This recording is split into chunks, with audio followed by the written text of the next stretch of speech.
podemos dar ya inicio a al webinar del día de hoy.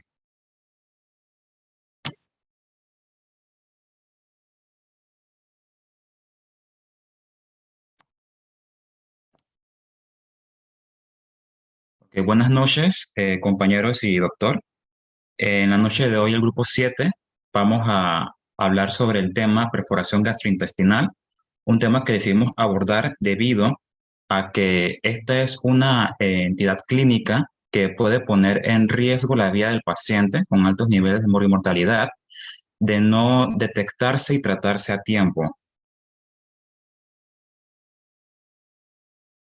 Vamos a hablar sobre la definición, sobre las pruebas diagnósticas con las que contamos para poder diagnosticar la entidad.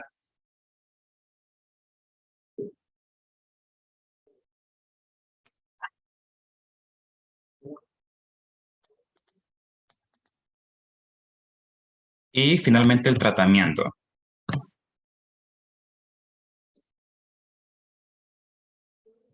Bueno, aquí están los integrantes del grupo y nuestro asesor, que fue el doctor Néstor Vega Lluil.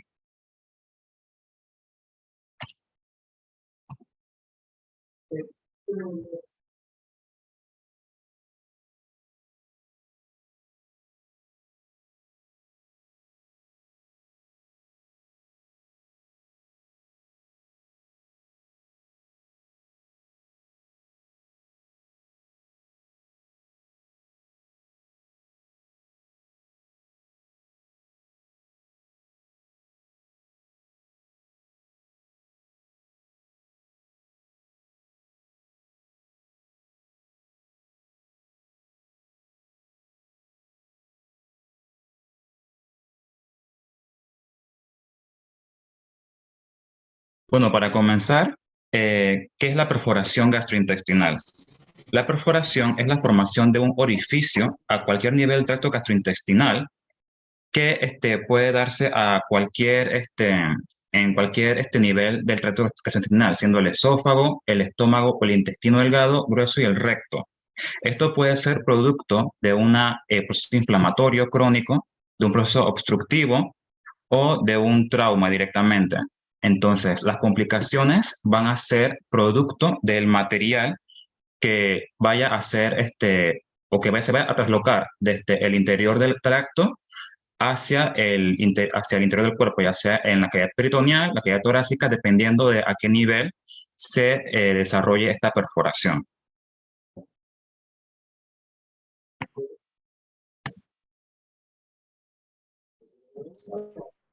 Ok, a continuación vamos a hablar un poco de la epidemiología. Esta puede ser una causa de dolor abdominal potencialmente mortal, en donde tiene una mortalidad del 30 al 50%. Tiene una incidencia de más o menos de 1% al 7% de pacientes pediátricos con traumatismo, en donde predominan lo que sería, bueno, las úlceras intestinales son las causas más frecuentes en lo que serían adultos, y ya en pacientes geriátricos sería la diverticulitis como la causa más común. Siguiente.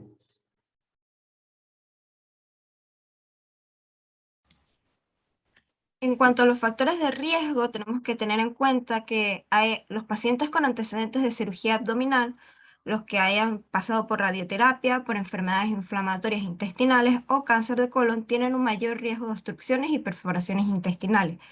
Pero, ¿qué es lo que específicamente es el mayor factor de riesgo? En sí, específicamente, es el desarrollo de las adherencias.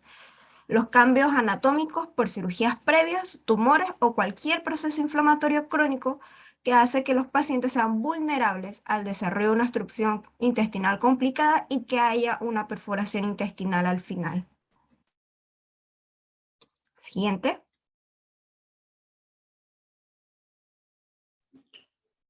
Bien, comentando acerca de la etiología que podemos ver en estos pacientes, la perforación de un órgano, esta puede ser causada por diversos factores. Lo que observamos en un paciente con una perforación gastrointestinal es principalmente un abdomen agudo. Y que bueno, ¿qué es un abdomen agudo? ¿Cuáles son los signos de alarma que podemos ver en un abdomen agudo? Primeramente, el dolor intenso, en toda la región abdominal, signos de shock como taquicardia, hipotensión, diaforesis con función. Podríamos observar también signos de peritonitis y la distensión abdominal, principalmente. Entonces, hablando un poco de cuáles pueden ser las etiologías, estas incluyen las obstructivas, que en esta podemos encontrar las bridas intestinales o las adherencias, las neoplasias, las hernias encarceladas, los vólvulos y, bueno, el bloqueo intestinal que puede darse por cualquiera de estas o algunas otras como, por ejemplo, mencionar el ilio adinámico. Entre las inflamatorias podemos encontrar, como mencionó mi compañero anteriormente, en los adultos mayores la principal sería la diverticulitis, pero la que más predominio tiene a nivel mundial vendría siendo las apendicitis complicadas que no llegan a tiempo a atención médica. También podríamos encontrar otras como la enfermedad de Crohn, las colecistitis o las enfermedades de úlceras pépticas que vendrían afectando más lo que vendría siendo el área estomacal, el área del estómago. Entre otras que podemos mencionar que no tienen nada que ver con las causas obstructivas o causas inflamatorias están las que se reconocen como otras, que podrían ser las traumáticas, debido a cualquier herida por trauma penetrante o un trauma abdominal cerrado que puede presentar, podría observarse una perforación gastrointestinal. Están también las iatrogénicas que pueden ser causadas por temas de alguna cirugía abdominal donde se perfora el tracto gastrointestinal o durante procedimientos como una colonoscopía. También puede ser medicamentosa, ya sea por la ingesta de constantes agentes de quimioterapia u otros, como por ejemplo los AINES también. Siguiente.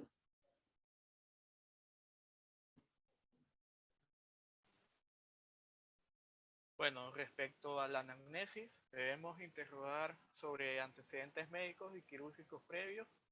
Estos deben incluir una historia de cirugía de hernia previa, obstrucción intestinal, si tuvo alguna malignidad conocida o sospechada, o algún trauma abdominal. También sobre el historial familiar de cáncer o un historial de colonoscopía, que pueden ser importantes para determinar la probabilidad de cáncer oculto o enfermedad inflamatoria intestinal. También interrogar sobre el uso regular de medicamentos, especialmente como AINES, corticosteroides y quimioterapias, que son los que están más asociados a perforación gastrointestinal. Siguiente.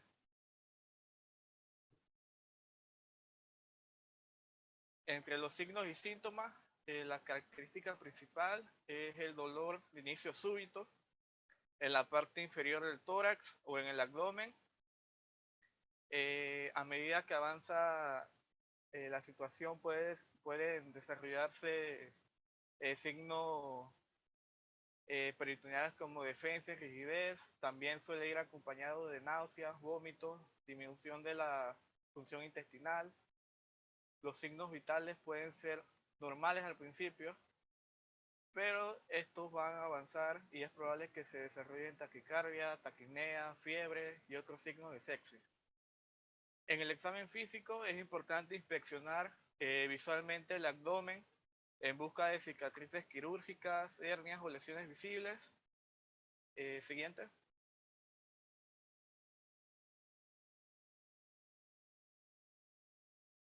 También en el examen físico es importante la palpación del cuello y el tórax en busca de enfisema subcutáneo, que es la presencia de aire en el tejido celular subcutáneo, y este se percibe a la palpación como unas finas crepitaciones por debajo de la piel. Estas crepitaciones en el 30% de los pacientes van a revelar una perforación esofágica torácica y en el 65% de los pacientes van a revelar una perforación esofágica cervical. También signos de derrames con la percusión.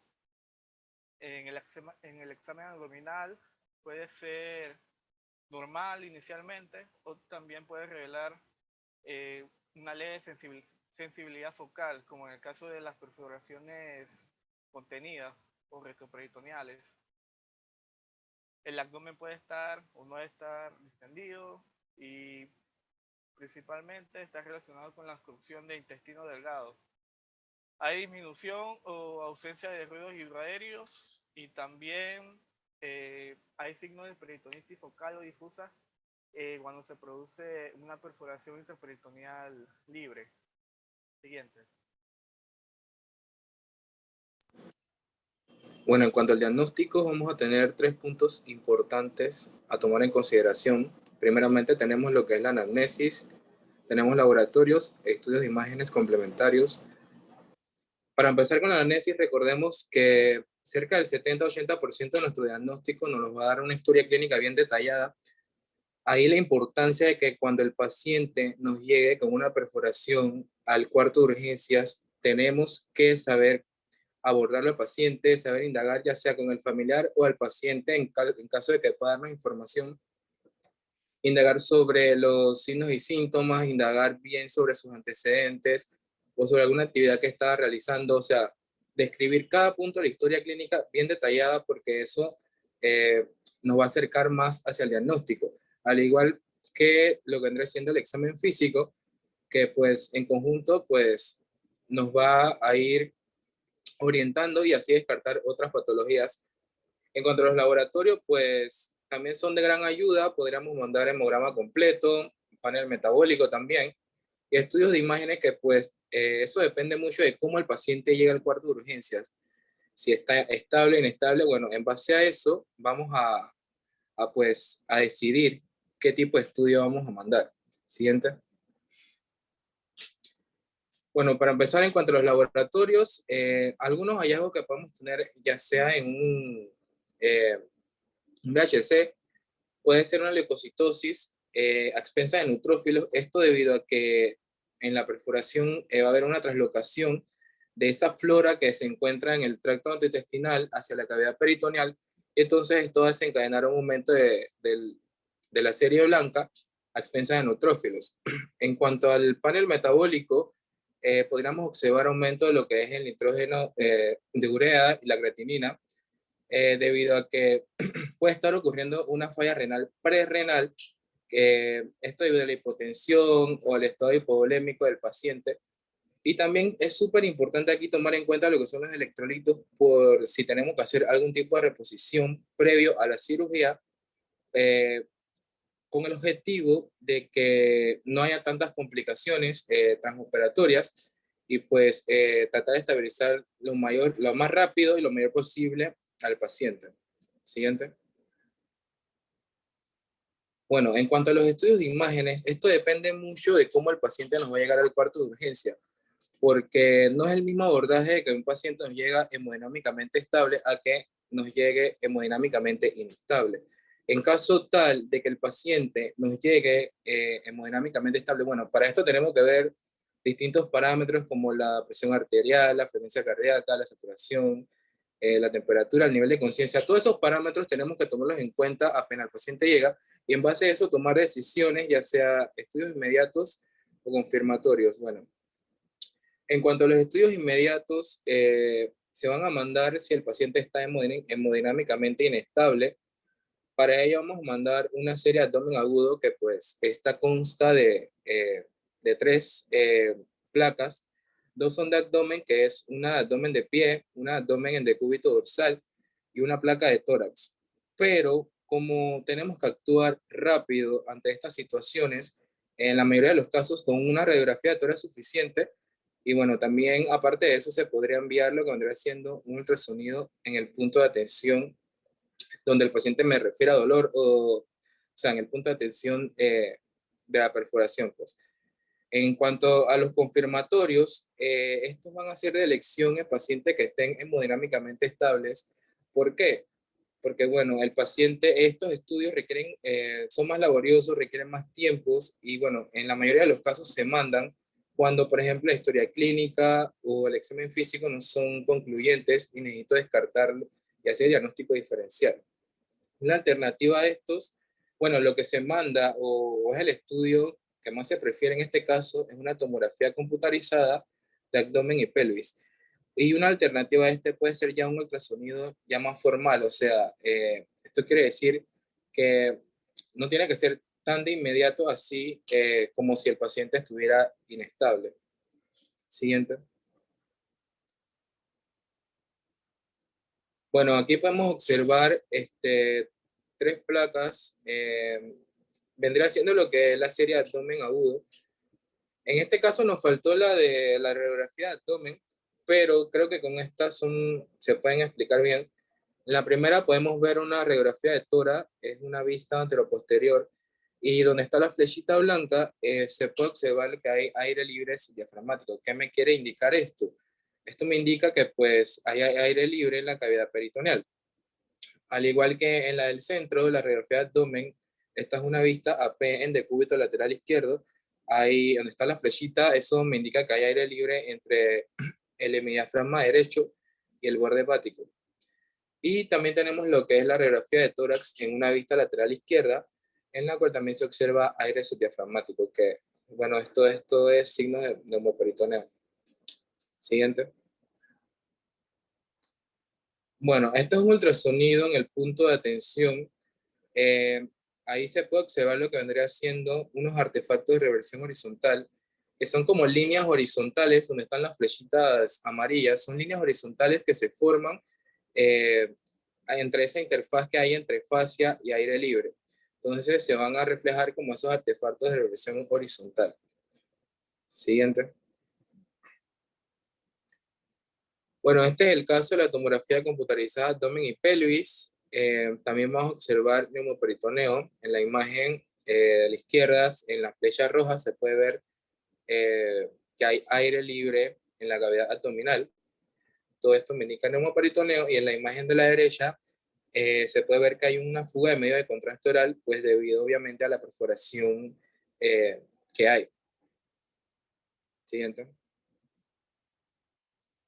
Bueno, en cuanto al diagnóstico diferencial, es importante tener en cuenta que muchas de estas patologías van a compartir signos y síntomas. Entre ellas tenemos la obstrucción intestinal, la isquemia mesentérica, el síndrome de intestino irritable, gastroenteritis, peritonitis bacteriana espontánea. Entonces, por eso aquí es muy importante lo que decía desde un principio, que tenemos que tomar en cuenta y hacer una historia clínica bien detallada, un buen examen físico, y obviamente complementarlo con distintos exámenes, ya sean de laboratorios o estudios de imágenes, pues para llegar a un diagnóstico más concreto y poder brindarle al paciente la atención más rápida y poder obviamente salvaguardar su vida. Siguiente. El tratamiento para un paciente con perforación gastrointestinal es quirúrgico, pero en la sala de emergencias, un manejo inicial incluye analización de 2 venas periféricas de gran calibre, o sea, 2 venas antecubitales, para después hidratar al paciente con cristaloides. Los pacientes pueden tener signos y síntomas de septicemia, deshidratación, ya que esos pacientes pueden ser muy hipovolémicos. No darles nada por boca e iniciar antibiótico-terapia de amplio espectro, y también se le debería colocar una sonda Foley. Siguiente. Los antibióticos se dan profilácticamente para todos tipos de perforaciones gastrointestinal y se basa según la gravedad y la fuente, el lugar de la contaminación. Generalmente es de amplio espectro la cobertura y debe cubrir bacterias gram negativos, positivos y anaerobios. La duración del tratamiento puede ser controversial. Hay autores que recomiendan de 10 a 14 días, pero existe un consenso según las guías del American Disease Society of America, que recomienda de 4 a 7 días, si se resuelven los signos clínicos de la infección. A menos que se hace difícil el control del sitio de la infección, más de 7 días no se asocia a mejores resultados. Esos son los esquemas que se podrían usar en un paciente con infección intraabdominal complicada, como es este caso, que es una perforación. Se pueden usar según la gravedad y el riesgo de un paciente con alguna inmunosupresión. Pueden usar esquemas de monoterapia, esquemas de combinación usando cefalosporina de segunda o tercera generación, combinándolo con metronidazol que cubre bacterias anaerobios.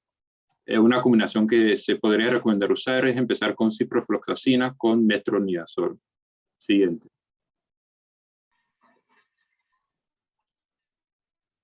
¿Cuáles son los objetivos de la terapia quirúrgica? Bueno, primero que todo hay que corregir el problema anatómico subyacente y con este podemos eliminar cualquier material extraño que se haya derramado en la cavidad peritoneal, ya sean heces, alimentos, sangre, bilis.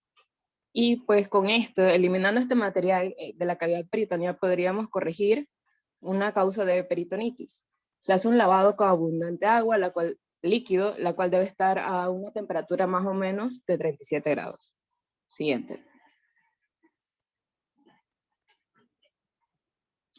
Ok, en el preoperatorio al paciente, primero que todo, hay que corregir si tiene algún desequilibrio electrolítico. Hay que poner una solución similar al plasma. También hay que administrar antibióticos sistémicos, haciendo una mejor estimación con respecto al organismo probable donde sea la perforación. También hay que monitorizar la presión venosa central, sobre todo en pacientes críticos o pacientes ancianos. Se hace una succión nasogástrica para vaciar el estómago y con esto reducir los vómitos que podría presentar el paciente. Es importante colocar un cateterismo urinario para poder evaluar el flujo urinario y la reposición de líquidos. Y sobre todo, administrar analgésicos, por ejemplo, como la morfina en pequeñas dosis intravenosas, de forma continua. Siguiente. En el cuidado posoperatorio, la terapia de reemplazo intravenoso es importante porque debemos mantener el volumen intravascular y mantener hidratado al paciente. Siempre hay que vigilar la presión venosa central y con este se agrega también vigilar el gasto urinario. El drenaje nasogástrico se continúa hasta que el drenaje sea mínimo y ya después que el drenaje es mínimo se puede retirar la sonda nasogástrica. Con los antibióticos se administran de forma continua, ya lo habíamos empezado desde antes de la operación, se continúan los antibióticos después de la operación y si se manda a hacer un cultivo del área de la perforación, ya podremos tener un estimado de los organismos que están en esa área y se podría dar unos antibióticos más certeros. Y los analgésicos nos van a ayudar a una mejor evolución al paciente. Siguiente. Entonces, ¿qué pasa si el paciente no mejora? Estamos, digamos, enfrente de un paciente que nos está haciendo fiebre, que el paciente esté taquicárdico, que en los laboratorios esté con leucocitos aumentados, también tenga aumento de boom, creatinina, que el paciente no avance en la dieta, que no deambula. En el examen físico tenemos un paciente que está distendido, que no ha hecho deposiciones ni flatos después de la cirugía. Entonces estamos frente a un paciente que no mejora. ¿Cuáles podrían ser las causas? Pues probablemente podría ser que el procedimiento quirúrgico inicial no fue adecuado para el paciente, o que la cirugía haya tenido complicaciones, o que hayan complicaciones en el posoperatorio, por ejemplo, una sobreinfección del sitio quirúrgico, ya sea porque las curaciones no fueron realizadas de forma correcta. También podría ser porque la dosis de antibiótico es inadecuada, o que los antibióticos se lo están administrando a horas inadecuadas, y también podría ser porque los antibióticos que estamos utilizando pues no cubren los organismos, por ejemplo, sean anaerobios o sean gram negativos. Siguiente. Bueno, con respecto al pronóstico de un paciente con perforación gastrointestinal, vamos a tener que depende de si el paciente presenta antecedentes patológicos, como por ejemplo una insuficiencia renal crónica, hipertensión arterial, diabetes mellitus, entre otros. También la cantidad de sangre que haya perdido el paciente, o sea, el volumen de sangre, el tiempo que transcurre antes de realizar el diagnóstico y antes de aplicar el tratamiento adecuado. También el tamaño de la perforación, el tiempo que transcurre el paciente durante el procedimiento quirúrgico y por último también el estilo de vida que lleva el paciente. Entonces estos factores van a aumentar lo que es el riesgo de las complicaciones y es importante resaltar que un diagnóstico temprano y el tratamiento, aplicar el tratamiento adecuado de forma temprana van a mejorar el pronóstico del paciente con la perforación gastrointestinal. Siguiente. Con respecto a las complicaciones, estas pueden incluir lo que sería una hemorragia interna, una peritonitis, abscesos o colecciones intraabdominales, isquemia intestinal y también puede ocurrir sepsis. Entonces, estas complicaciones pueden estar aumentadas, como ya lo había mencionado, según el estilo de vida del paciente, si o sea, se va a ver aumentado con el uso del tabaco, el consumo de alcohol en exceso y también si el paciente es obeso. Entonces, en el periodo postquirúrgico, existen algunas condiciones que van a contribuir a una cicatrización deficiente de las heridas, como por ejemplo la desnutrición, si hay presencia de hematoma, también el uso de ciertos medicamentos como los corticosteroides, por ejemplo. Entonces, estos factores van a implicar lo que es una lenta recuperación, también una mayor cantidad de días intrahospitalarios y un aumento de lo que sería la mortalidad del paciente. Siguiente.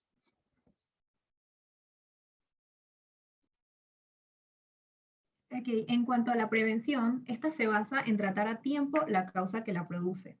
Los pacientes que presentan dolor abdominal y distensión, especialmente en el contexto histórico apropiado, deben ser evaluados para detectar esta entidad, ya que el diagnóstico tardío puede poner en peligro la vida, debido al riesgo de desarrollar infecciones como la peritonitis. En resumen, el tiempo es la clave para evitar las complicaciones. Siguiente. Para ilustrar este tema, le tenemos este caso clínico. Perforación de ilion por enfermedad de Crohn en adolescentes sin diarrea previa, reporte de caso en Lima, Perú. Se trata de una paciente femenina de 15 años que en forma brusca presenta dolor abdominal en fosa ilíaca derecha, por lo que acude al hospital en donde fue diagnosticada con apendicitis y fue intervenida quirúrgicamente. Se le realizó una apendicectomía laparoscópica. Se le había realizado un hemograma y presentaba leucocitosis en 16.000 y el resto de los exámenes normales. Siguiente. Al tercer día sale de alta y presenta dolor y vómitos alimentarios persistentes. Por esto, ella es atendida en una clínica privada con un cuadro obstructivo y se le realiza una segunda intervención quirúrgica, una laparotomía, encontrándose perforación a nivel del ilion, por lo que se le hace una ileostomía y fístula mucosa, con cobertura antibiótica por un cuadro séptico con metronidazol y ceftriaxona. Se le enviaron muestras a patología donde se diagnostican lesiones compatibles con enfermedad de Crohn. A ella le realizaron un tratamiento con mesalazina, que es un antiinflamatorio intestinal, y con azatropina, que es un inmunomodulador, logrando una remisión del cuadro. 6 meses después se le realizó una anastomosis con una evolución favorable de la paciente. Aquí podemos ver una imagen de la paciente cuando tenía la ileostomía y la fístula mucosa. Siguiente. Estas son las referencias. Gracias. Bueno, ahora gracias por su atención. Si hay alguna pregunta o comentario con respecto a la charla.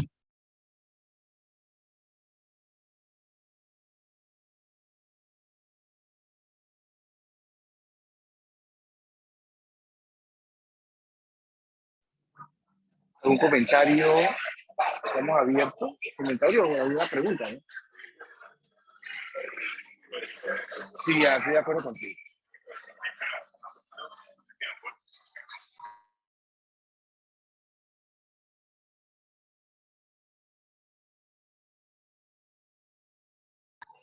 Ok, un par de comentarios. Realmente sí, hicieron un buen trabajo. Se hicieron los arreglos que habíamos sugerido y esos son muy importantes para la presentación del webinar. Realmente esto es una patología que no debemos tener ningún problema en hacer el diagnóstico, sobre todo ustedes, acuérdense que van a ser los médicos de atención primaria. Lo más importante es que siempre sospechar en ella, seguir la parte del examen físico y todo lo que conlleva el seguimiento del paciente. Y si tienen alguna duda, llámense siempre a un cirujano o alguien que conozca o maneje bien este tipo de patología. En cuanto a lo que pasó, el artículo estuvo muy bien. La enfermedad de Crohn es una... en Panamá no se ve mucho, esos son más bien de países industrializados. Como yo le decía al grupo, hubiera sido bueno conocer la patología de lo que había salido del apéndice. Y mira, que se metió un paciente pensando en una obstrucción, pero realmente lo que tenía era peritonitis. Y eso es lo que encontramos, sobre todo en pacientes que tienen perforaciones en el cual no se dan cuenta tempranamente el paciente llega 24, 48 horas, todo distendido. Entonces el cirujano o el médico de atención primaria piensa que el paciente tiene una obstrucción intestinal, pero realmente lo que tiene es una perforación y una peritonitis. Esto realmente ha disminuido, sobre todo en los pacientes, porque la principal causa de perforación son las úlceras pépticas. Como dijeron aquí muy bien ustedes en su exposición. Pero esto ha disminuido. Casi nosotros es bien baja la cantidad de pacientes que nosotros operamos como pacientes con perforaciones. ¿Por qué? Porque anteriormente no conocíamos la importancia del Helicobacter pylori, el manejo y el tratamiento del Helicobacter pylori. Pues anteriormente lo que hacíamos era tratar la parte del antiácido, no tratábamos el Helicobacter pylori, y eso también produce algún tipo de perforación. Así que ya no vemos tanto realmente este tipo de patología de los pacientes con perforación del Helicobacter pylori. Cuando yo era residente, hicimos un estudio de perforaciones de úlcera péptica en el Hospital Santo Tomás. Eso fue, me acuerdo que lo presentamos en algunos congresos en el área de Centroamérica, y lo que encontramos fue que la enfermedad ulceropéptica ha cambiado. Ya casi nosotros no operamos estos pacientes, así ya con hidroterapia, triperoterapia por el Helicobacter pylori y el tratamiento de inhibidor de bomba de presión. Y eso es bien importante reconocerlo. Así que me parece que es una buena charla, han hecho un buen trabajo. Esto es un inicio de cómo se debe presentar un buen trabajo científico. Yo pienso que también el tema fue bastante bueno. Así que para los futuros también ese debe ser el manejo o cómo se debe presentar. Tuvieron una parte, o sea, estaban seguros del tema, que es bien importante, asegurarse de que el tema esté bien manejado, no leerla en la diapositiva y complementarlo siempre con los estudios algún tipo de estudio de caso. Lo que sí le faltó un poquito, o sea, meterle un poquito más de la parte porque se revisó a través de un libro o un libro de texto. Es más bonito cuando tú presentas un poquito más de algún tema. Vamos a suponer, ejemplo, cuáles son las características que hemos encontrado de los síntomas y diagnósticos en tal trabajo. O sea, eso es importante conocerlo.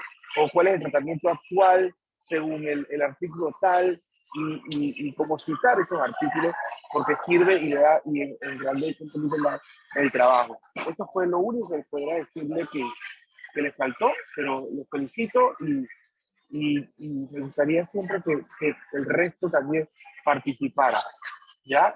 Porque de alguna manera sus compañeros se esforzaron, hicieron un buen trabajo, y es bueno que también ustedes todos participen, porque es la única manera de que todos aprendan, ¿no? Si tienen algún comentario, algo más, lo damos abierto, o si no, nos despedimos. Ustedes deciden.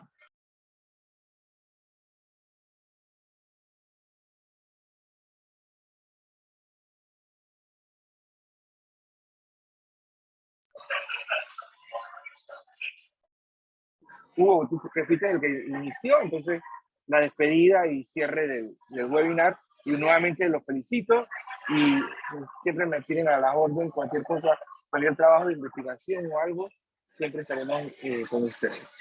Sí, bueno, gracias doctor por sus comentarios y por las felicitaciones y gracias a todos los compañeros que pudieron conectarse en la noche de hoy. Si no hay más que agregar comentarios, podemos dar por terminada la sesión y que pasen una excelente noche. Gracias. La pasé